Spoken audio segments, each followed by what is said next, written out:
Up a little bit better. There we go.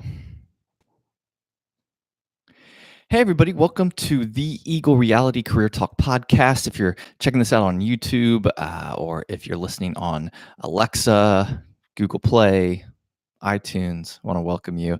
I hope you are having a great week. Here we are closing out Thursday. By the way, my name is Chris Ward, broker in charge, Eagle Realty, North Myrtle Beach, South Carolina. This is a podcast for all real estate people, realtors, brokers, but really actually, a lot of entrepreneurs and business people I think can glean from this, especially this episode. So we haven't started a new series yet. I feel like I keep promising a new series and I don't, and I just haven't created one yet. So that's on me. The great thing about being an entrepreneur, it die on your own sword. This is kind of your fault. Everything's your fault and everything's your praise at the same time. So I'll take my fault at the moment and say I haven't had time to, or I haven't made time to actually create a new series that we could go forth through. So as we head towards summer, hopefully I will do that.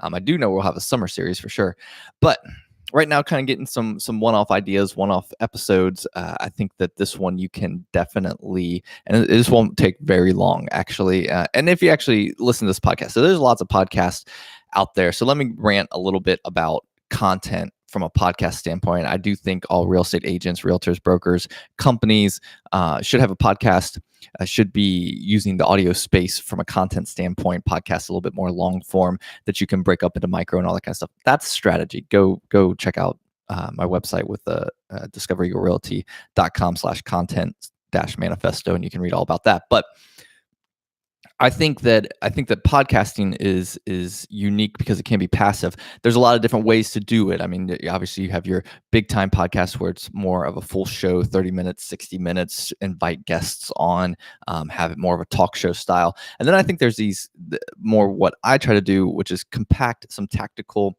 and business advice into smaller episodes that you can consume either multiple at a time on a day, or just get a quick listen like on your drive to work if you have a short commute. So that's what I try to do. I don't try to go too long, but I do want to hit you with something you can glean some good information or some tactical advice or some marketing strategy, or just maybe expand your philosophy and your why of why you do your business, your career, especially if you're in real estate.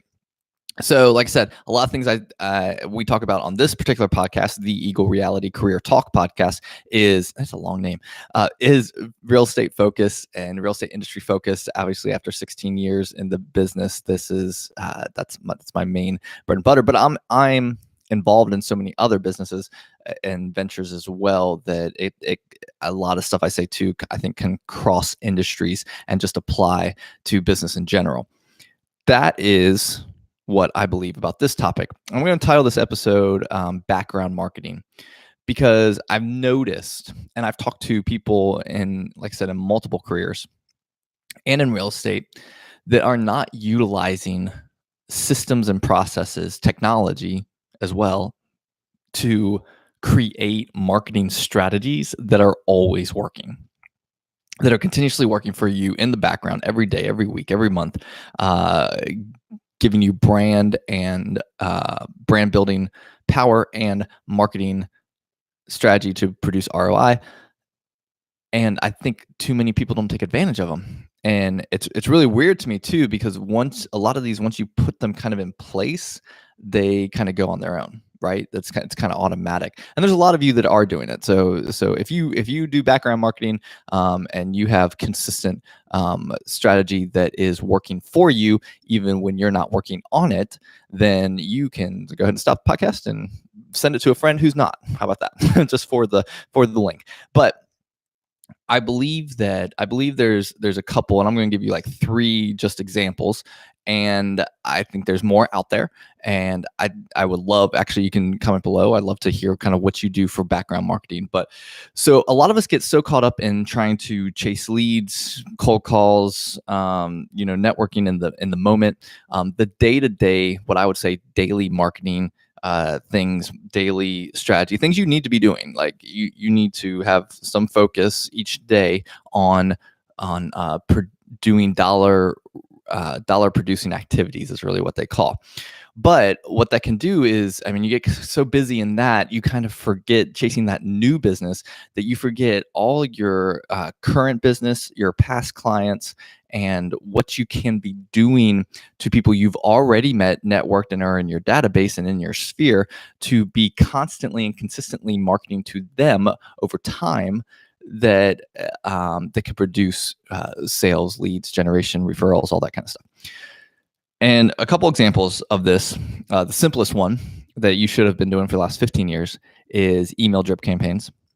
So whether it's through your MLS system or through your CRM, you should have everybody in your database getting routine emails from you that are some kind of value. Whether you sold them a house in the neighborhood and thus you keep them updated on market activity and other houses for sale in that neighborhood, whether they're a buyer lead that came in, a year ago and they inquired about a specific type of property in a specific area in a specific price range, and you create a search that is automatically sending that to them, even if you haven't heard from them in a while.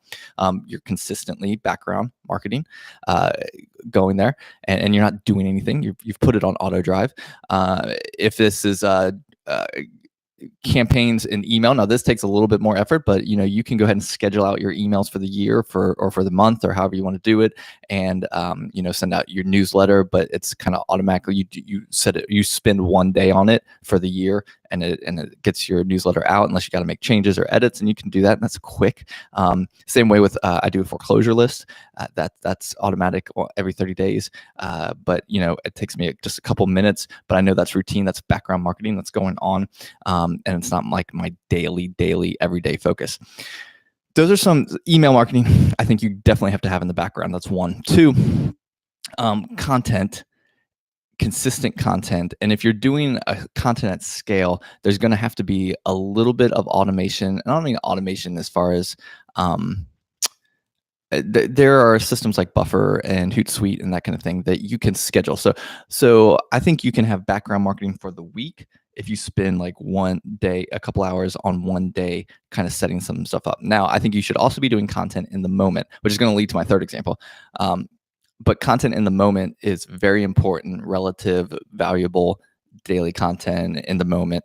I think you need to be consistent with that. But content at scale, I think there's some stuff you can schedule out and have go out for the week. So that's definitely something you need to consider if you're trying to put out consistent branding content, and that's again working in the background for you weekly, which is kind of, I'll say this is my third example. It's more still in this vein of content. I think you need to. I think you can. You don't need to. There are content providers, especially for real estate. Now, here's where you got to be careful. Let me put a big asterisk because I may get comments on this, and they're just like, "No, don't do that." Well, listen. If you are using that in addition to putting out unique content at scale, and there's some content providers, I know we use one that is very thoughtful in the type of content, hyper local, customizable. It's scheduled. You can see what it is. You can control if you don't want that piece to go out, or if you do. It does have some lead generation. Like there are some content that is putting out content for you, and we provide this for our real estate agents as a company. They get this service, and it puts out consistent content for you through the week, and you need to add to it. It should constitute like 20-25% of your total content production for that week, in my opinion. And then you should be putting 75% more of content out there. So that's something to consider. Again, working in the background, it's on auto drive. It's giving you consistent branding. It's giving you consistency in just putting out content, and now you're adding to it in addition to, and adding like 3 times as much as what it puts out. So don't be fully dependent on it, but it does fill some gaps, and it does consistently build branding and give you marketing without you having to really pay attention or really have to do it, take time out of your day to do it. So I think that's a great filler, and that's an addition. Again, not either or you do content or you get or you subscribe to a service that helps you with that. No, it's both and, always both and you should be doing way more unique of your own content and this just supplements it like a little bit throughout the week. But it's going on in the background, and you can take advantage of that. My final example, besides email and besides content, is really kind of old school. And I still do this. I still have mailing campaigns that are kind of automatic, that are consistent, especially post closing. So there are services that you can subscribe to that you can put on like a 3, 5, 7 year mailing, direct mail program. Set it and kind of forget it, but it keeps you in front of the person. And when you combine all of these, that was my third example. So direct mail, so email, content, direct mail. Those are just 3 examples. Those aren't the only 3 by far. But those are 3 good ones that you can implement and that are going on in the background and going on consistently to keep you in front of current and past clients, keep you top of mind for current and past clients, and start building your referrals and repeat business because of background marketing that isn't interrupting your day, or that you don't have to spend a ton of time per week or per month focusing on. Amazing. You need to be doing that. So I guess I just wanted to make sure, because like I said, I've talked to a couple people and I'm like, why aren't you like, you're always chasing new business, but are you consistently touching the old business? Do you have program, system, strategy in place that is keeping you top of mind and keeping you in front of the people you want to be in front of to get repeat and referral business? And you're not really having to spend a lot of time or focus or energy on it. It is working for you in the background. Hope you've enjoyed today's episode. Make sure you subscribe to the podcast, whether you subscribe on iTunes or if you've enabled our Eagle Realty skill on Alexa, you can listen to the podcast there as well. Yeah, I hope you have an awesome week, and we'll talk with you next time.